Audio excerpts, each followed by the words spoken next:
Shalom à tous, shalom, bienvenue encore sur ce nouveau podcast de femmes chrétiennes.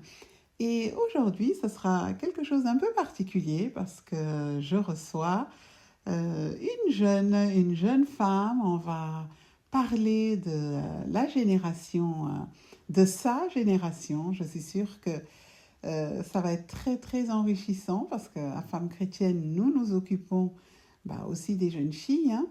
Et donc, je suis vraiment très, très heureuse de recevoir Marie. Bonjour Marie. Bonjour, Bienvenue. Merci de nous avoir vraiment, au milieu de toutes tes occupations, de nous consacrer un petit peu de temps. merci à vous. Et vraiment, c'est une joie de t'avoir avec nous ici à Femmes chrétiennes pour ce podcast sur la Gen Z et la foi. Alors, on va commencer. Marie, est-ce que tu peux te présenter? Oui, bien sûr. Alors, je m'appelle Marie, j'ai 22 ans, je suis actuellement étudiante en master et comme vous l'aurez bien compris, je suis aussi chrétienne. Voilà. Merci beaucoup. Alors, Marie, on va parler de la Gen Z et voilà, donc j'avais à cœur de t'inviter. Je sais que tu es très occupée, tu fais beaucoup de choses. Et déjà pour commencer, pour nous les mamans qui sommes un petit peu, on va dire, en retard hein, sur vous, sur cette génération où tout va vite, où des fois, c'est vrai, on est un petit peu décalé. Qu'est-ce que c'est la Gen Z? Est-ce que tu peux nous donner une définition pour que on comprenne, à nous qui ne sommes pas trop dans le mood, comme on dit? Oui, alors écoutez, la Gen Z, comme on l'appelle si bien, on peut considérer ça comme une population qui est née entre la fin des années 90 et le début des années 2000, qui représente actuellement du coup 30% de la population dans le monde. Et en fait, on peut la considérer comme une génération très connectée parce qu'on a vu l'expansion du coup de la technologie et le développement de tout ce qui est actuel, donc Internet, les réseaux sociaux, Mhm. la création de YouTube, Google, etc. Voilà, qu'est-ce que c'est la Gen Z. Donc la Gen Z, donc la génération Z, mais c'est une génération, donc sa particularité, c'est d'être hyper connecté. C'est à peu près ça, oui. Après, tout dépend effectivement des générations. Il existe par exemple la génération des millenniums, qui sont Mhm. la génération juste avant nous, donc des années, fin des années 90 à début des années 90, ou la génération alpha, qui est justement après moi, qui est de la génération 2000 à la génération 2010, etc., etc., selon des dizaines d'années. Alors, qu'est-ce qu'elle a de particulière, cette Gen Z? Qu'est-ce qu'elle a? Qu'est-ce qui, c'est quoi les points positifs et les points négatifs? D'une certaine manière, je pourrais expliquer que la Gen Z, on a pu avoir cet essor entre justement l'avant et après Internet. Donc Mhm. on a pu avoir d'une certaine manière une enfance où on n'avait pas forcément une connexion telle avec les réseaux, avec Internet. Donc on était très encore dans, entre guillemets, les jeux d'antan. Donc on Mhm. pourrait parler de livres, on pourrait parler de poupées. Et on a vu justement cette évolution technologique devant nos yeux et on a grandi avec. Et d'une certaine manière, on peut dire que c'est un peu notre force parce que c'est grâce à ça qu'on peut maintenant se développer. On arrive à voir que c'est les réseaux sociaux ou même les réseaux technologiques qui actuellement nous permettent de pouvoir se développer et que vu on a grandi dans ça, on s'en sort plutôt bien. Mais c'est aussi pour moi du coup une chose un peu négative. Et en fait, malheureusement, le problème, c'est qu'on est une génération qui est beaucoup trop connectée et on compte trop sur les réseaux sociaux et pas assez sur les livres, sur tout ce qui pourrait nous aider tout simplement à pouvoir, par exemple, pour faire nos devoirs. Maintenant, on compte sur des chats GPT, on a tout ce qui est informatique au lieu Mhm. de compter comme avant, comme on le faisait sur des livres, sur des propres recherches universitaires, comme je le suis par exemple, avec nos propres idées. Maintenant, tout est connecté, tout est facile et c'est ça, je trouverais, de négatif, Mhm. tout aussi positif que négatif par ailleurs. Donc, il faut savoir utiliser les technologies qu'on a aujourd'hui Mais voilà, tout en restant authentique, mais c'est un vrai défi. Mais est-ce que toi, Marie, tu penses que les parents chrétiens, ils le comprennent? Et est-ce qu'ils comprennent cette Gen Z, ces adolescents qu'ils ont, ces jeunes qu'ils ont, ou est-ce qu'ils sont un petit peu dépassés et du coup ça crée une fracture, c'est comme deux mondes. Moi, je considère un peu que oui. Je trouve que la génération des parents est un peu has-been. Et le fait que, justement, votre génération à vous ne veulent pas essayer d'évoluer avec son temps Mhm, fait que vous voyez les nouvelles technologies d'un mauvais œil. Et justement, on a une énorme diabolisation, je trouve, mhm. des réseaux, une diabolisation de tout ce qui est nouveau. Et c'est justement ça qui fait que vous êtes effectivement un peu décalé avec notre propre génération, qui, elle, vit avec son temps, pendant que vous, vous êtes encore une fois avec vos propres méthodes, vos propres techniques. Et je dis pas, enfin, c'est tout à votre honneur d'en avoir, mais malheureusement, on est dans une ère où il faut grandir et il faut évoluer avec les atouts et avec les objets, entre guillemets, Oui, qu'on nous avec donne. les outils Avec les que outils, vous voilà. avez à disposition. C'est ça. Bon, je pense que les parents font de leur mieux. Après, c'est vrai qu'on ne peut pas...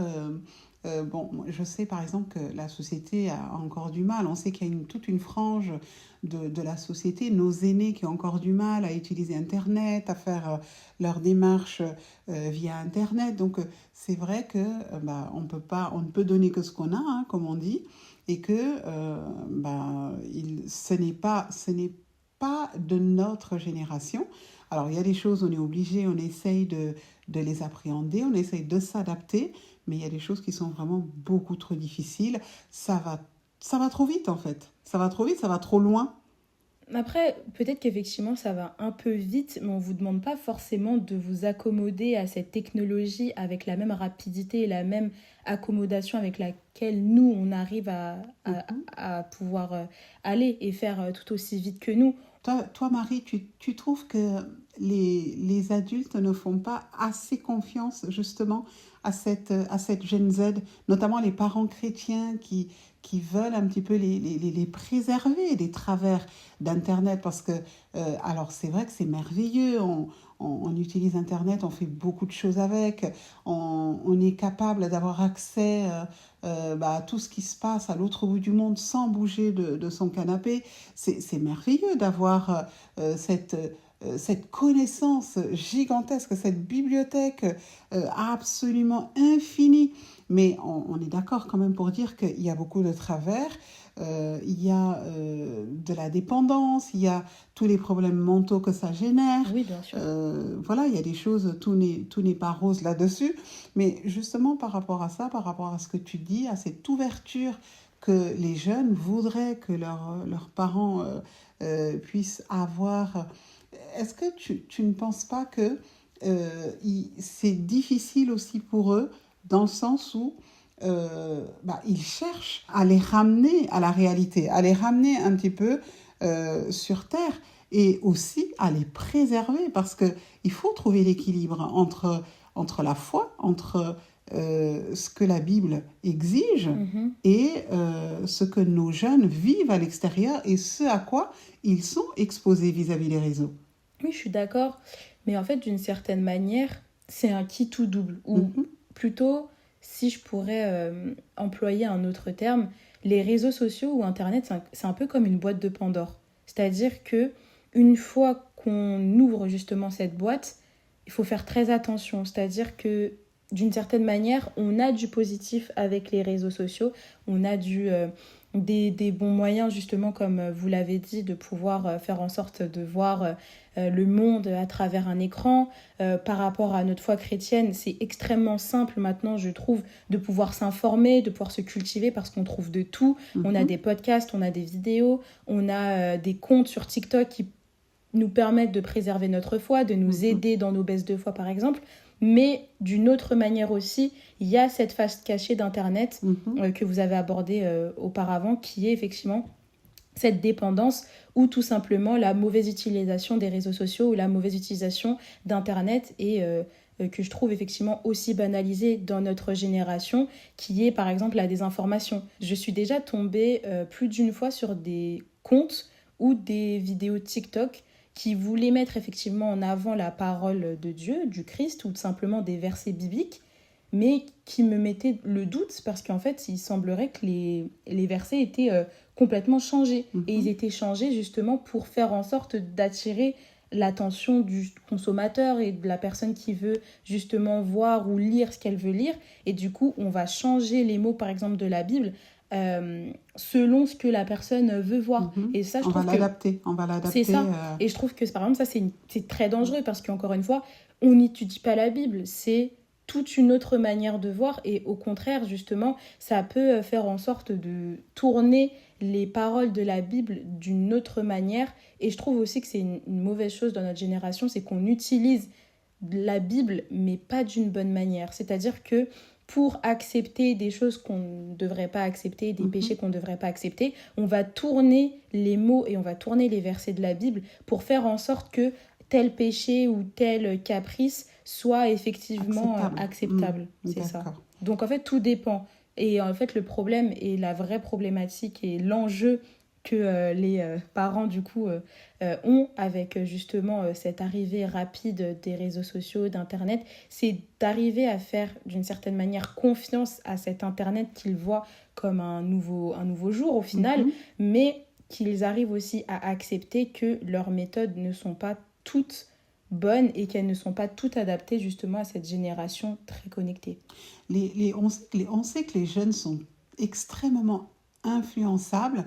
Donc, est-ce que toi, tu penses que il faut vraiment les laisser? Parce que arriver à faire confiance, bon, bah, je pense que les parents, ils veulent bien, hein, mais ce n'est pas évident.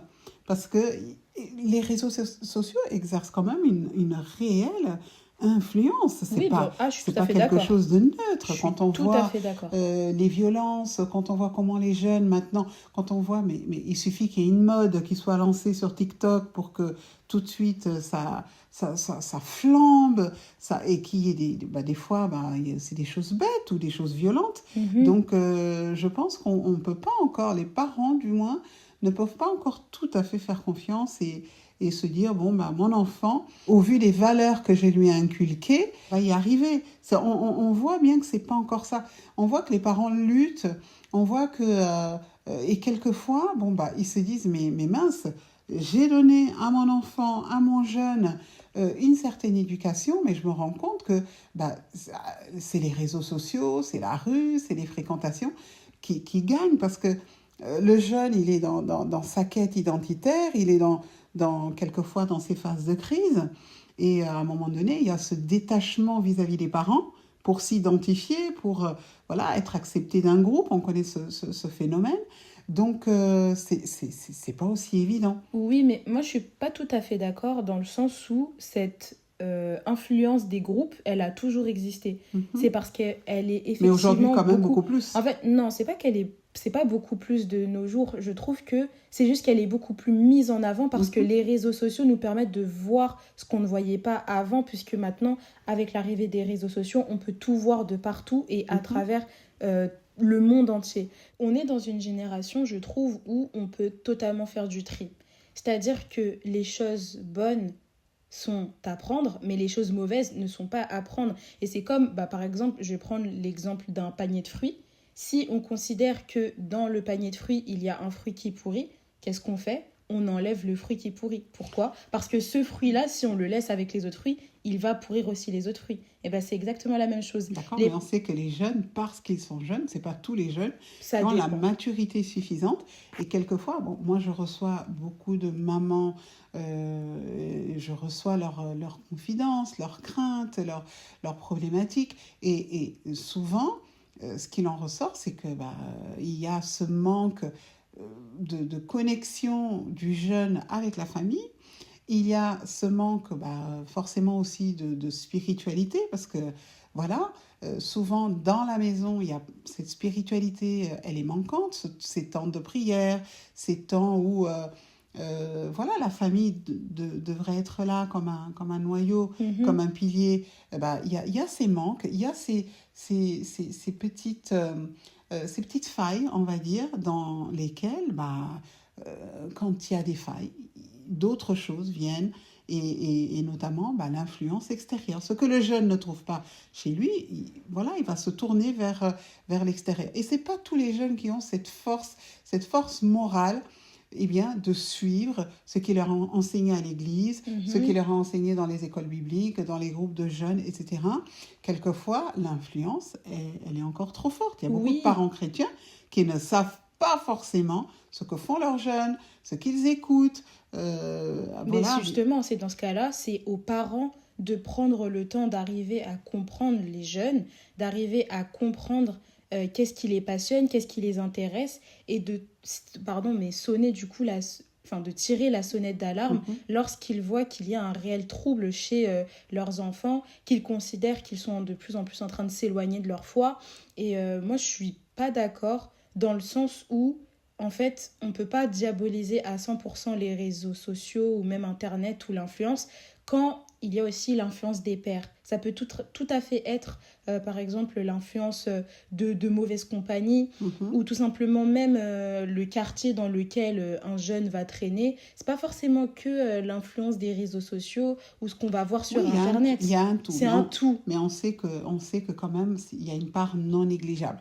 Alors, Marie, moi, je voulais te demander, est-ce que tu penses que l'Église, elle est suffisamment impliquée aujourd'hui? Elle arrive à répondre aux problématiques des jeunes? Elle est suffisamment à leur écoute, à l'écoute de la jeunesse aujourd'hui? En fait, pas vraiment, d'une certaine manière, parce que je trouve que les églises ont un aspect et un point de vue général sur leur brebis, si je puis me permettre de dire. Dans le sens où les cas qu'on va aborder, ce sont des cas généraux. On ne va pas se pencher sur le problème d'une femme en général, d'une telle tranche d'âge, ou le problème d'un homme d'une telle tranche d'âge. On va parler des brebis en général. Du coup, ça fait que je considère que oui, la Gen Z peut être considérée un peu à l'abandon quand on a des vraies problématiques dans notre société auxquelles on fait face et auxquelles on n'a pas forcément de réponse. Et peut-être effectivement aussi que dans la Bible, on a bien évidemment toutes les réponses, mais il y a des problématiques qu'il y a dans la Bible et qui se passent actuellement, qui diffèrent d'une certaine manière et dont on aimerait bien effectivement parler, mais ça complique et ça coince. Et le fait que justement dans les églises, on ne mette pas assez ça en avant, je trouve qu'effectivement non, on ne met pas assez en avant le fait que la Gen Z a des réels problèmes, a des réelles questions qui ne peuvent pas être effectivement répondues simplement par des réponses générales, quoi. D'accord. Et parmi les choses qui coincent, comme tu dis, est-ce que il y a aussi toutes ces questions de société, comme le wokisme, comme les sujets un petit peu tabous, comme les communautés LGBT, etc. Est-ce que vous vous sentez beaucoup plus concerné par ces choses parce que elles sont là, elles sont crues, elles sont devant nos yeux, on en parle, elles sont plus du tout cachées. Est-ce que vous êtes beaucoup plus concerné que ça et vous prenez position beaucoup plus facilement, contrairement à l'Église qui reste encore un peu frileuse sur ces aspects-là? Personnellement, je trouve que oui, parce que moi, en tant que personne woke, j'ai beaucoup d'aspects de ma foi qui sont en grosse contradiction avec justement mes idéaux, mes mœurs et mes valeurs. Et du coup, ça fait que je me questionne beaucoup par rapport à ça, de me dire est-ce que j'ai le droit d'accepter ça, est-ce que j'ai le droit de dire que je suis tout à fait d'accord avec ça, quand c'est en totale contradiction avec ce que la Bible peut dire. Et après, ça dépend encore une fois des sujets, mais je trouve que vous avez tout à fait raison du fait que malheureusement, on est dans une génération très ouverte, une génération qui parle, une génération qui ose s'exprimer. Et c'est quelque chose que, en tout cas, chez les chrétiens, je trouve, on n'en parle pas assez. Et malheureusement, c'est vrai que c'est assez tabou, comme vous l'avez dit. Et c'est peut-être une réelle problématique et une vraie question auquel il faudrait commencer à se pencher. Comment toi tu vis le fait d'être différente, d'être différente? Est-ce que par rapport à ta foi, tu as peur du jugement? Ou d'un côté, parmi ceux qui peuvent te connaître, estimer que du fait que tu es peut-être beaucoup impliqué, que tu as des positions très tranchées sur certains faits de société, soit pas assez chrétienne, soit trop chrétienne, d'un Oui, côté je et de vois l'autre, très très par bien. rapport aux différentes communautés que tu peux fréquenter. Comment tu vis ta foi? Est-ce que tu es écartelé? Est-ce que des fois il y a des petites luttes au niveau de ta conscience? Comment tu vis tout ça? Sincèrement, d'une certaine manière, je me sens assez tiraillée, Mhm, dans le sens où mon cœur sait, mais ma raison sait aussi. Donc ça veut dire qu'en fait, dans cette société, il y a beaucoup de choses, il y a beaucoup de problématiques et il y a beaucoup d'aspects dont on parle, auxquels, entre guillemets, ma chair a une réponse, mais mhm. la Bible en apporte une autre, ce qui fait de moi extrêmement... en remise en question très souvent, de me dire est-ce que c'est une bonne chose de défendre ça, est-ce que c'est une mauvaise chose de ne pas défendre ça, au contraire. Et c'est vrai que c'est dur, je trouve que c'est dur en fait d'être... Pour vous, la Gen Oui, Z, je trouve que c'est dur. oui, particulièrement en 2025. Oui, particulièrement, c'est vrai que c'est très compliqué parce qu'en fait, je suppose que si par exemple on vous pose des questions à vous, la génération des parents, on vous pose une question, vous saurez directement dire oui Oui. ou non, Mm, alors que nous, mm, non, parce qu'en fait, on est une génération qui est beaucoup plus ouverte, une génération qui est beaucoup plus, effectivement, dans le wokisme, comme on a dit, beaucoup plus mhm. libérale. On vous a Donc, appris plus peut-être à être plus ouverte, comme tu dis, mais aussi à remettre en question beaucoup oui, de choses, les idéaux, les choses c'est reçues. ça, c'est ça. Et Voilà. du coup, ça fait que, enfin, personnellement, je me trouve particulièrement tiraillée dans ma foi et c'est très compliqué parce que je sais, il y a des choses, je sais pertinemment que c'est pas une bonne chose de les défendre, mais encore une fois, moi, Marie wokiste, est très vas-y, défends ça, fais ça, etc. Et la moi chrétienne dit mais non, tu peux pas parce que ça, tu vois bien que dans la vie, c'est pas bon. Et au Et final, qui gagne? il y a pas de gagnant, je sais pas. J'arrive toujours pas à trouver de gagnant. Il n'y a pas de perdant, il n'y a pas de gagnant. Et ça me tiraille en fait. Je Mhm. sais pas quoi faire. Peut-être qu'il faut attendre un peu plus que, Peut-être la, que que, ça la, mûrisse, que ça mûrisse. je pense, parce que honnêtement, malheureusement, il y a des questions auxquelles j'ai pas envie de Mm. répondre, même si je connais déjà la réponse dans mon Oui. cœur. Mm. Mais c'est dur, c'est Parce qu'à un vraiment moment dur. donné, bon, c'est clair que il va falloir faire un choix. Ouais. Et c'est vrai que ça va être ça. Il y a des choses, c'est vrai, on ne peut pas, euh, qu'on ne pourra pas demander en fait aux jeunes, comme tu dis, ils sont tiraillés, ils seront peut-être pas à 100%, mais c'est au fur et à mesure de leur maturité que le Seigneur les convainc que non, telles idées en fait elles ont l'air bonnes, mais ça ne cadre pas avec mon royaume. On n'a pas le choix que de s'aligner, puisque ce monde passe, comme dit la Bible. Mm. La vie éternelle est une réalité. Mm. Et C'est voilà, compliqué, hein. c'est ça.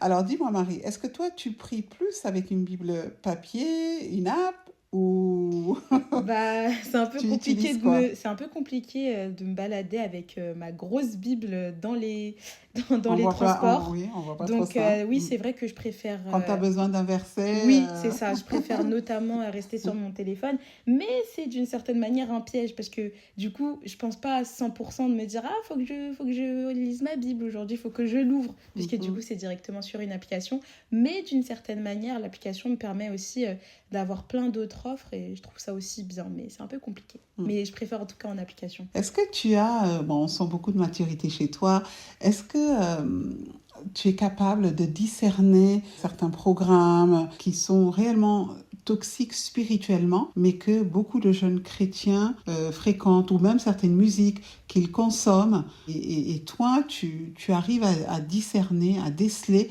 que non, ça c'est toxique, ça je m'interdis En fait, ce serait d'écouter. un petit peu hypocrite de ma part parce que les mêmes justement musiques où je sais pertinemment que faudrait éviter d'écouter ça, etc. Ou même la musique en général, qu'il faudrait faire un tri.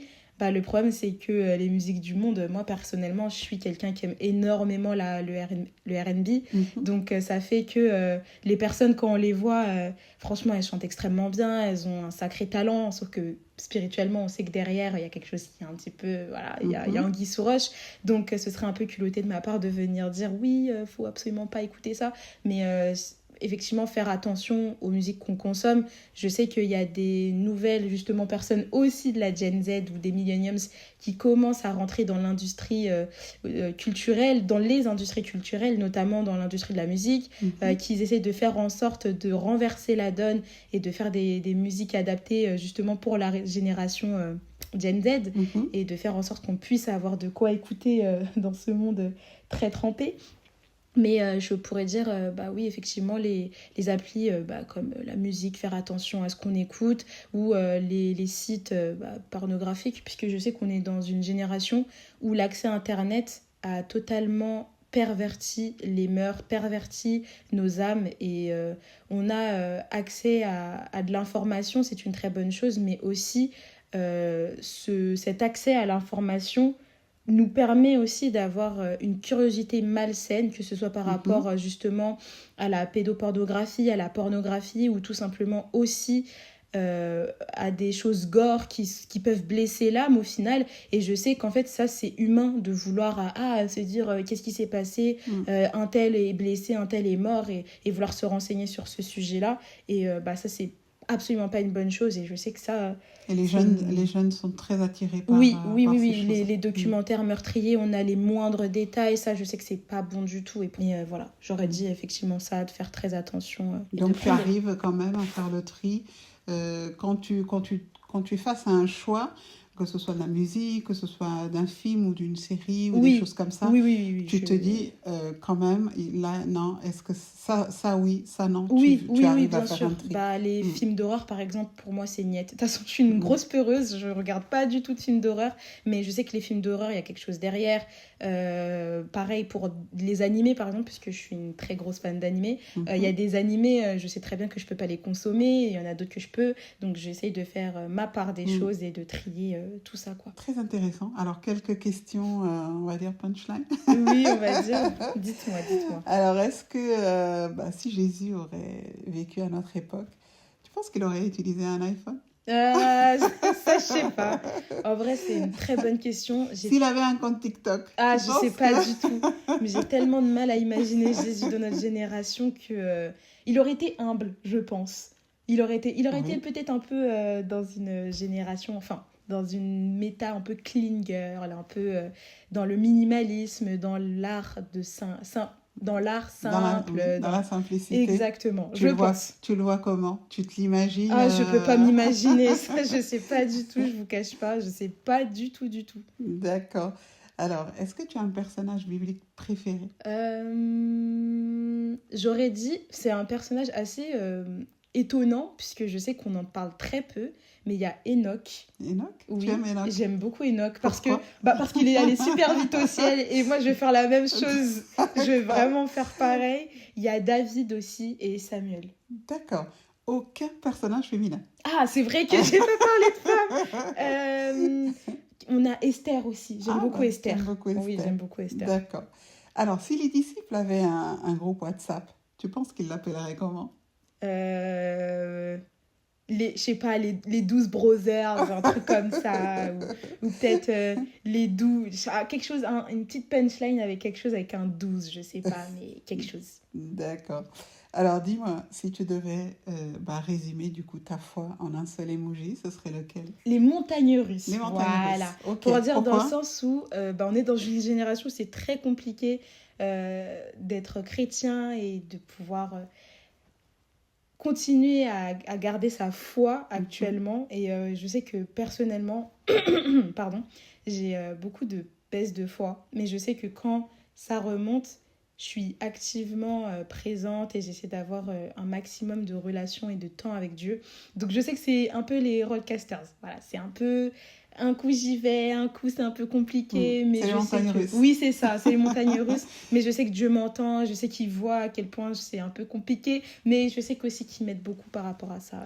Quelles sont les preuves que tu as déjà eues que Dieu a entendu tes prières? Quels sont Ah, il y en les a petits plein, miracles, il y en a les choses beaucoup. qui font que tu sais qu'il faut que tu t'accroches et que voilà, tu peux pas le lâcher parce que tu as des preuves Bah pour concrètes, la tangibles.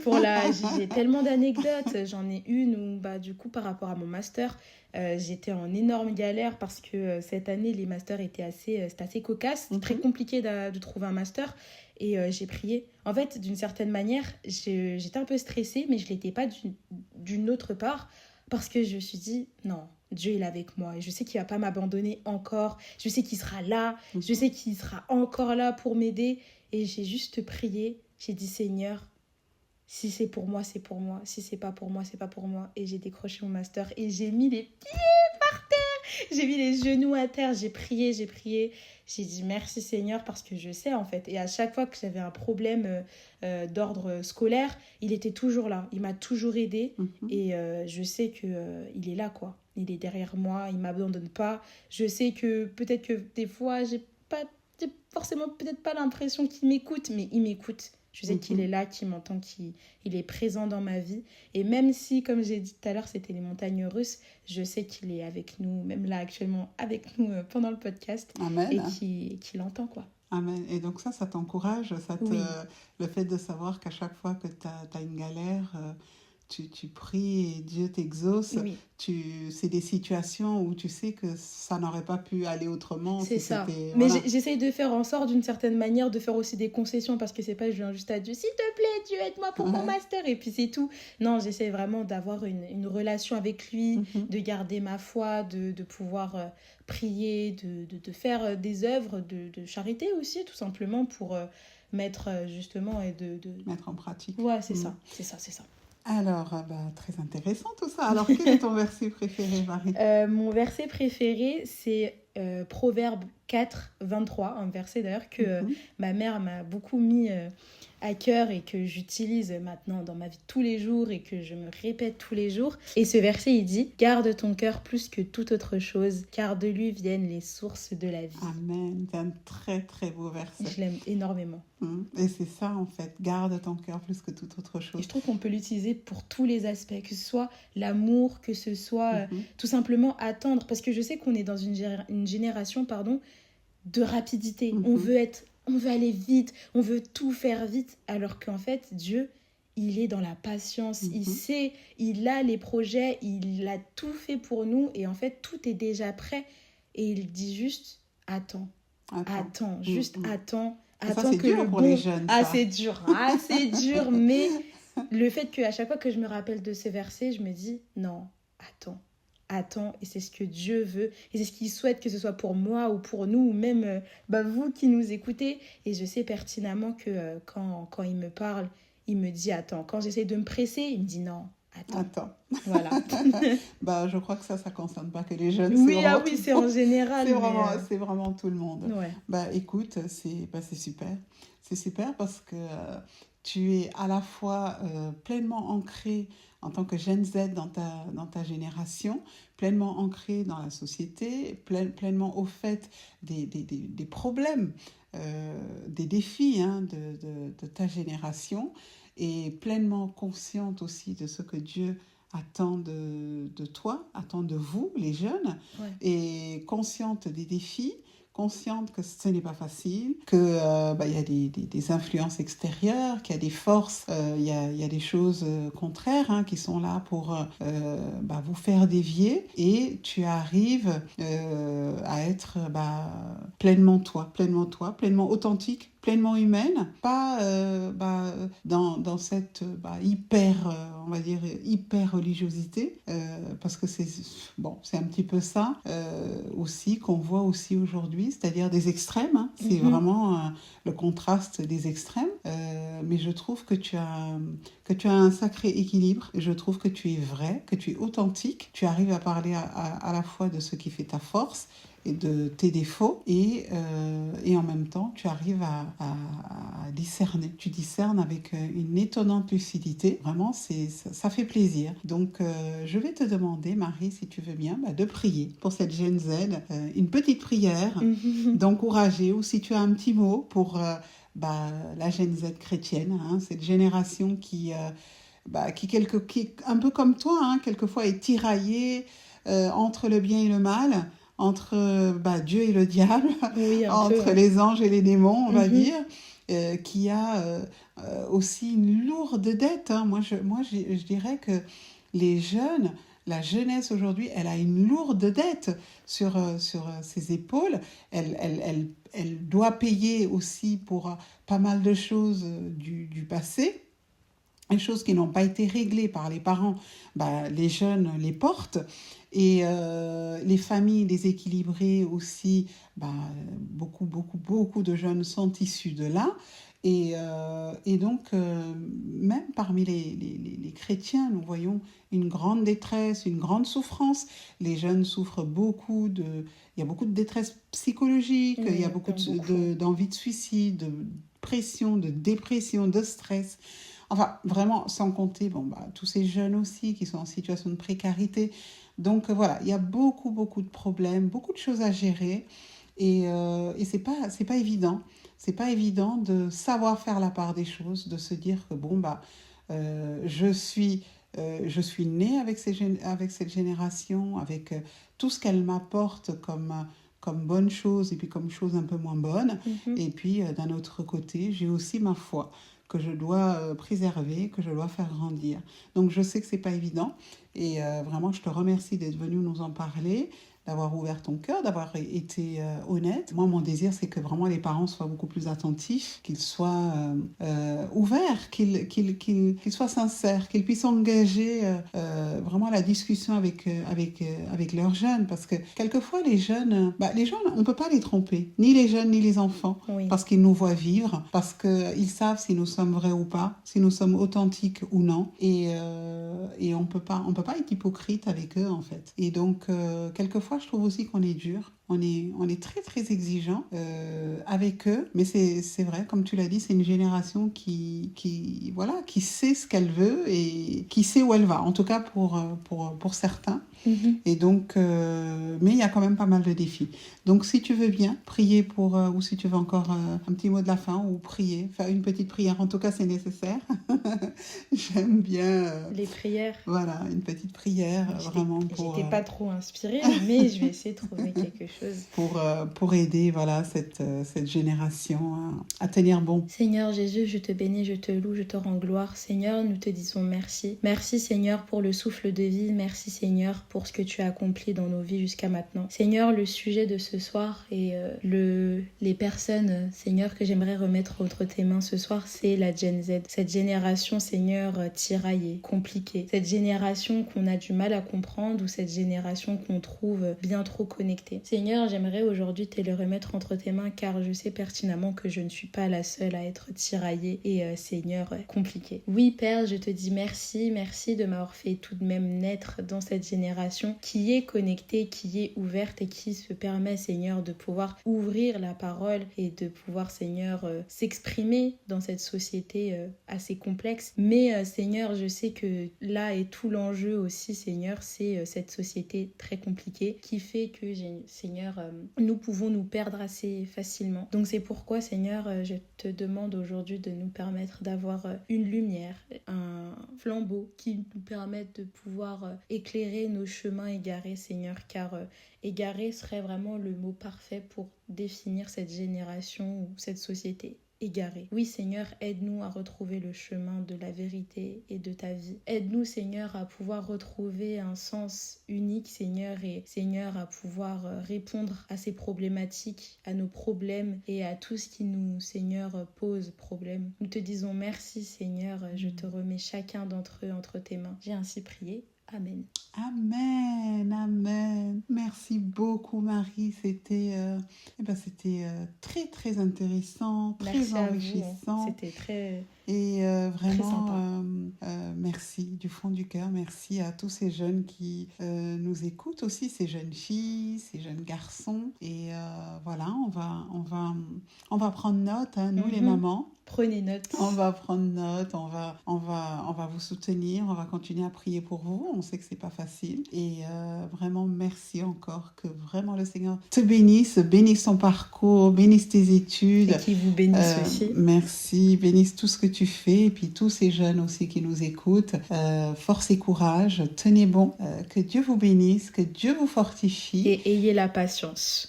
C'est ce Et que la je voulais dire. patience. Et moi, je vous dis à très très bientôt pour un autre épisode, un autre podcast toujours aussi intéressant. Soyez bénis, shalom, shalom, à bientôt. À bientôt.